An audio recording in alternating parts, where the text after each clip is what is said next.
Hello les investisseurs, j'espère que vous allez bien et bienvenue dans ce nouvel épisode dans lequel je vous propose de revenir sur le partenariat qui se renforce entre Celsius et Pepsi, des entreprises qui sont dans le même secteur mais qui n'ont pas grand-chose à voir en termes de maturité, de chiffres, etc. Donc dans cette vidéo, en première partie, on va revenir sur, le partenariat et ensuite on ira revoir aussi les chiffres, de Pepsi notamment que je connais beaucoup moins que Celsius et je connais Celsius parce que je l'ai en portefeuille. Je contrôle 250 actions, j'en ai 50 avec un prix, de revient unitaire qui est d'ailleurs pas affiché à l'écran, mais vous pouvez le recalculer puisque j'ai 125 de gain latent. Et j'ai aussi 2 contrats, pour janvier 2027 qui me donnent le droit d'acheter 200 actions Celsius à 30 pièce et sur ces 2 contrats, je suis dans les 212 de gain latent. À savoir que Pepsi, je la connais pas trop, mais on va la redécouvrir ensemble. Et Celsius, je l'avais beaucoup acheté et notamment les options, je me rappelle très bien, j'étais en appel individuel avec l'un parmi vous dans le programme, en février-mars, 2025. Je me rappelle très bien de cet appel où on hallucinait de la symétrie qu'il y avait parce que l'entreprise était massacrée, notamment à cause des peurs autour, du consommateur, et cetera. Enfin bref, il s'agit donc d'un cas de conseil en investissement. Comme d'habitude, je vous partage ma vision des choses, mes positions quand je suis exposé, j'essaie de vous tenir au courant. Et on attaque. Alors, d'abord le partenariat. Je l'avais déjà évoqué la semaine dernière et c'est parce que j'ai eu plusieurs commentaires qui m'ont dit que cette vidéo vous intéressait et c'est pour ça qu'on fait cette vidéo.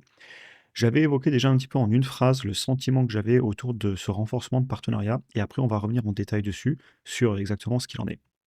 Ce que j'avais dit, la semaine dernière, c'était que pour moi, Pepsi, bénéficiait de l'expertise de Celsius, notamment dans les boissons énergisantes et du coup aussi, de ses marques et quand je dis expertise, j'entends, que quand le haut du compte de résultat connaît la croissance qu'il connaît chez Celsius et c'est en partie pour ça que je suis rentré sur cette entreprise en portefeuille, et bien, il y a un moment, il y a de l'expertise parce que le haut du compte de résultat, il bouge pas, de façon, «purement par chance» entre guillemets. Et à l'inverse, Celsius, eux, ils ont bénéficié, non pas spécialement de la croissance de Pepsi parce qu'elle est assez faible, je pense et on ira la voir après. J'ai juste regardé, les chiffres sur Finviz et ensuite on va aller ensemble sur les logiciels. Par contre, ils vont bénéficier évidemment de la solidité, de l'image de marque, et du sérieux de Pepsi auprès des distributeurs et donc les opérations de Pepsi, ce qui peut du coup aussi améliorer les marges de Celsius. Pour revenir un petit peu sur précisément, le partenariat, qu'est-ce qui s'est passé? Et d'ailleurs, je précise le renfort de partenariat parce que depuis 2022, ils sont déjà, en train de travailler ensemble. Donc, la semaine dernière, Pepsi a à nouveau investi 585 millions de dollars pour, acquérir 5 supplémentaires d'actions, privilégiées convertibles chez Celsius, ce qui fait que maintenant Pepsi, sera à hauteur de 11 au capital de Celsius, donc ça commence à être un actionnaire sérieux. Et en 2022, Pepsi avait, déjà investi pour 550 millions, 8,5 enfin, ils avaient acquéri 8,5 de Celsius. Donc on voit que l'entreprise Celsius, en termes de valorisation, déjà, elle s'est appréciée quand on regarde les montants et les pourcentages. Celsius, dans cet accord, ils prennent le contrôle de la marque Rockstar Energy aux États-Unis et au Canada. C'est aussi une boisson énergisante. Et en plus de la, superbe acquisition, d'Alani, là pour le coup c'est Pepsi qui va en profiter et je dis superbe, c'est un avis personnel, mais je pense que l'acquisition faite par Celsius a été très intelligente et on va avoir aussi donc maintenant une intégration notamment des ventes d'Alani dans la distribution, enfin dans le système de distribution de Pepsi, notamment aux États-Unis et au Canada. Donc on voit qu'ils renforcent leur partenariat et en gros, j'ai mis les 2 phrases d'après qui résument bien la situation pour moi et j'ai pas mal réfléchi ce week-end.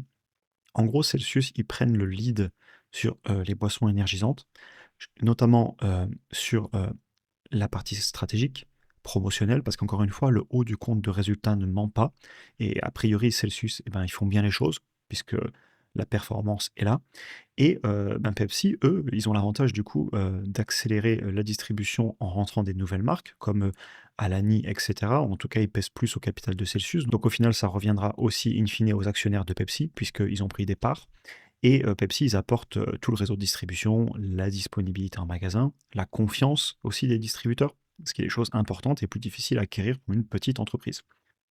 Globalement, en tant qu'actionnaire Celsius, je suis, plutôt positif, même si je suis très prudent par rapport à l'acquisition qu'on avait eue sur Alani. Je suis positif, notamment et surtout parce que Celsius va a priori garder l'autonomie sur le marketing et les développements produits. S'il y a une chose qui m'aurait fait peur, ça aurait été, si, entre guillemets, Pepsi était venu entraver l'agilité que, Celsius a et qu'ils ont beaucoup moins.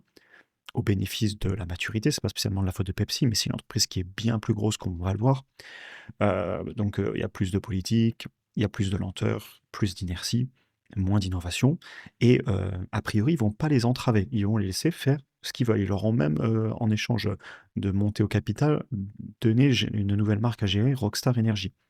Parce que c'est une entreprise qui n'en sont pas du tout au même niveau en termes de leur courbe en S, de leur courbe d'adoption. Ça n'a rien à voir et on va le voir dans les chiffres d'ailleurs. Ce qui nous amène à la deuxième partie de la vidéo, les chiffres. Celsius, c'est une entreprise qui pèse 16 milliards de capitalisation boursière, 16 milliards de dollars. Pepsi, c'est 200 milliards. Donc, Pepsi, c'est plus de 10 fois plus gros que Celsius. Ça n'a rien à voir. Donc déjà, on voit la différence qui va se retrouver bien évidemment aussi dans la croissance. Le plus on grossit, le plus c'est difficile d'avoir de la croissance, notamment en pourcentage. Ensuite, Pepsi, c'est une entreprise mature, connue pour payer un dividende et l'augmenter. En tout cas, ça, je l'ai en tête. Donc si je le sais, j'imagine que c'est ça. Et enfin, de toute façon, je sais que c'est une entreprise qui est comme ça. J'avais regardé il y a longtemps. Celsius, bien évidemment, ne paye pas de dividendes. Celsius, sur 3 ans et 5 ans, les croissances annuelles composées en haut du compte de résultat, le chiffre d'affaires, on est respectivement sur 62% par an et 78% par an. Chez Pepsi, c'est 4,94 sur 3 ans et 6,46% de croissance sur le chiffre d'affaires sur 5 ans. Donc, rien à voir les croissances. Et c'est peut-être malin de faire un partenariat. L'un prend la solidité de l'autre, l'autre prend la croissance de l'un. C'est ce que je vous disais un petit peu avant, on en reparlera en conclusion.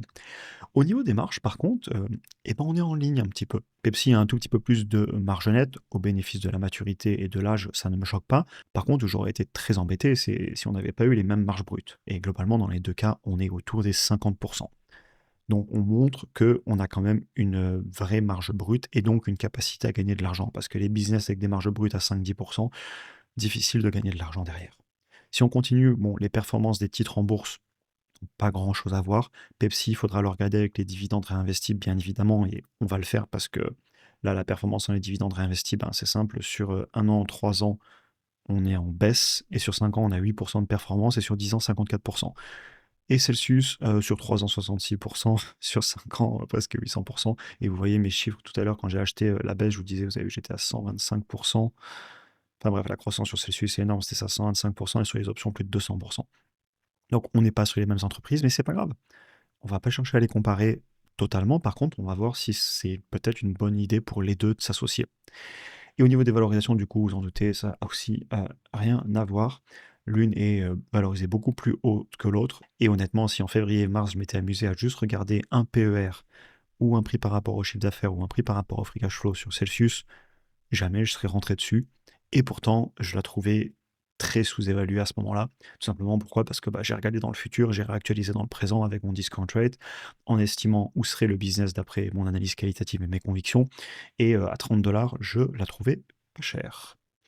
Alors, on va maintenant passer aux chiffres de Pepsi pour l'analyser un petit peu, sachant que Celsius, on l'a déjà fait dans d'autres vidéos. Donc là, on va se concentrer sur Pepsi parce que je sais que certains parmi vous seraient intéressés par cette entreprise, vous me l'avez dit en commentaire. On passe directement sur le logiciel. Donc Pepsi, au niveau du chiffre d'affaires, on est, on fait du surplace depuis globalement 2023. Donc on n'a plus de croissance récemment. Sur 15 ans, on a moins de 5% de croissance par an sur le chiffre d'affaires et sur 10 ans, ah ouais, sur 10 ans, on est à 3,23% de croissance par an sur le chiffre d'affaires. Donc c'est une entreprise qui est vraiment tout en haut de sa courbe en S, qui a du mal à aller chercher de la croissance sur son chiffre d'affaires. Et on retrouve un petit peu ce qu'on disait en introduction, et on le voyait d'ailleurs sur Finelis dans les chiffres, il n'y a pas de croissance, et ils vont essayer d'aller en chercher d'une autre manière. Et franchement, bien joué de la part de Pepsi, parce que, et on en reparlera en conclusion, si vous êtes actionnaire Pepsi, je pense que vous n'êtes pas mécontent de ce que Pepsi est en train de faire. Bon, ensuite, c'est une entreprise profitable, hein, qui brûle pas de cash. Ils rachètent des actions ou pas, on va les regarder ça ensemble. Pardon, il faut aller sur le bon onglet. J'imagine qu'ils en rachètent, oui, ils rachètent des actions, ils paient un dividende. Peuvent-ils payer ce dividende? On se le fait rapidement. Juste pour vérifier globalement que l'entreprise soit saine financièrement. Les stock-based compensation, donc les compensations d'actions destinées aux employés, on est sous les 5% de pourcentage des free cash flow, donc ils ne se payent pas grassement. On va aller s'afficher notre rachat d'actions, notre dividende. La dette, ils ont l'air d'en avoir levé un petit peu récemment, on va aller voir ça. Bref, free cash flow. Oula! Alors je ne l'ai pas du tout préparé en avance, hein. Le oula n'était pas prévu. Il n'était pas prévu. C'est chaud là, ils arrivent à... Oh, ouais, ils peuvent même pas payer le dividende, là. Ils peuvent pas. Pourquoi ils le payent? Euh, je- En plus, c'est marrant parce que là, tu es en train de se dire, je me suis dit, tiens, c'est bizarre, ils remboursent pas de la dette alors qu'ils rachètent des actions. Mais alors, qu'est-ce qui se passe? Pardon, je me suis perdu dans mes pensées. Bah, la dette, oui, la dette long terme fait un peu du surplace et la dette court terme monte. Alors, je suis pas ultra fan. Je suis pas ultra fan de payer un dividende quand on peut pas le payer. Ils auraient peut-être pu au moins arrêter de racheter des actions. Et bien, regardez, là, on le voit direct, hein. Taux de distribution des flux de trésorerie disponibles, 110%. Taux de distribution des bénéfices, 103%. Alors, le payout ratio, le taux de distribution des bénéfices, moi, je trouve moins pertinent parce que ce qu'on distribue, bah, c'est du cash, c'est de la trésorerie, c'est pas des bénéfices, mais je sais que tout le monde l'utilise, donc je le montre aussi. Et ils continuent de nous augmenter le dividende, ils le font depuis très longtemps, ils sont connus pour ça, donc je pense qu'ils peuvent pas arrêter. Mais là, je commence à comprendre qu'ils cherchent à aller chercher de la croissance quelque part, les pauvres. Parce que c'est pas cool, là. Ils peuvent pas payer le dividende, hein. Et sur 10 ans, ils se font détruire par le S&P 500. Après, ça, j'ai déjà dit dans d'autres vidéos sur d'autres actions, pour quelqu'un qui a un profil, qui veut du dividende, qui veut une entreprise qui fait pas de vagues, et encore, le titre, il a bougé en bourse, hein, j'avais regardé un petit peu, ouais, il a quand même corrigé récemment, là. Donc, fait pas de vagues, mais ça bouge quand même, hein. Bref, je peux comprendre ce genre d'entreprise. Mais je m'attendais pas à ce que le taux de distribution soit aussi élevé. Ça fait un peu red flag quand même. C'est pas éliminatoire sur le long terme, ils devraient s'en sortir, mais je comprends qu'ils aillent se battre pour faire des choses. Et là, je comprends de suite la correction en bourse qu'on a eue récemment. Elle était de combien? Elle est quand même violente, hein. On était passé de 194, on a tapé les 140, et là on a les 120, pardon, les 100, oui, on a réussi à taper un jour ou deux dans les 120, 130. Aujourd'hui, on est à 140. Je suis pas étonné que ça ait corrigé vu le court terme. Ok, et du coup les valorisations, je pense que ça va pas se payer très très cher. Quoique tout à l'heure j'avais vu rapidement le PER. Un PER à 23, un price to free cash flow à 25 et un prix par rapport au chiffre d'affaires à 2, si... Enfin, par rapport à Celsius, les ratios sont très bas, mais par rapport à la croissance annuelle composée qu'on a vue là sur 10 ans, de combien on a dit? 3-4%? De 3,23%. Le fait qu'il y ait pas un dividende alors que c'est... Alors c'est limite, ils peuvent pas. Mais c'est limite, c'est pas qu'ils peuvent pas, et genre, ils peuvent pas de pas beaucoup. Les valorisations, ça m'étonnerait pas qu'elles corrigent encore. Ok, je vais mettre la vidéo en pause, taper ma conclusion et je vous retrouve pour la conclusion. Bon, ma conclusion, vous vous en doutez un petit peu du coup, vu ce qu'on vient de voir sur Pepsi, ils ont besoin de croissance et d'innovation.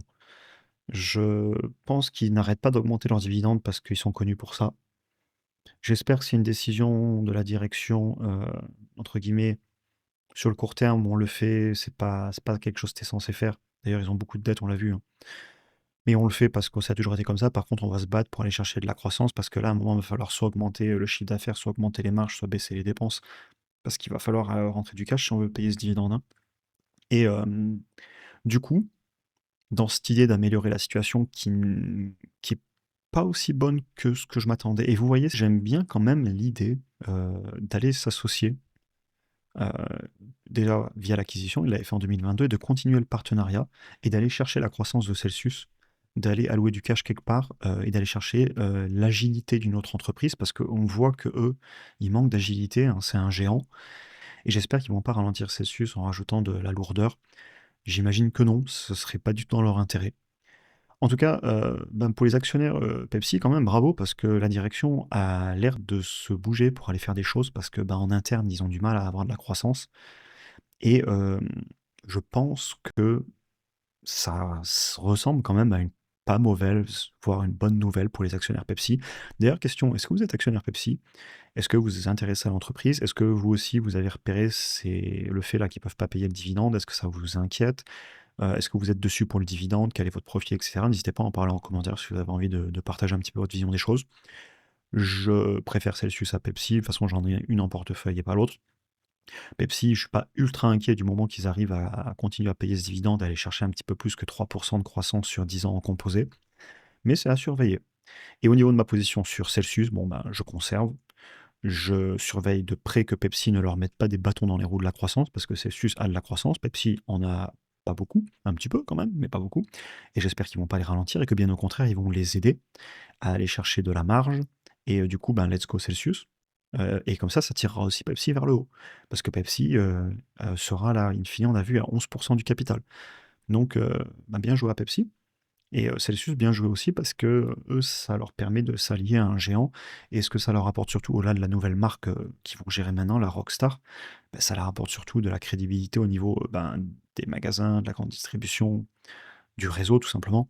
Parce que quand Pepsi arrive et met dans les frigos des boissons Celsius, évidemment que pour Celsius, ça aide quand même à aller vendre les boissons. C'est un partenariat qui est bénéfique dans les deux sens. Donc franchement, pour conclure, content d'avoir acheté du Celsius quand il y avait de la peur. D'ailleurs, je sais que vous avez été plusieurs à rentrer dessus, vous m'en parlez même en DM sur Insta, dans le programme, dans le school, on en parle aussi. Pour ceux qui sont sur Pepsi, me semble une bonne nouvelle. Je continuerai peut-être à suivre le dossier maintenant, du coup, vu qu'ils sont en partenariat qui est plus du tout négligeable. Vous avez vu, on commence à parler de gros montants et même en pourcentage. Donc voilà, je suis plutôt content. Comme je vous le disais, jusqu'à la fin de semaine, je vais être pas mal occupé. Je vous ai fait une vidéo que j'ai déjà enregistrée pour jeudi. En plus, je la trouve plutôt pertinente, vous verrez. En même temps, c'est moi qui l'ai fait, je ne vais pas vous dire le contraire.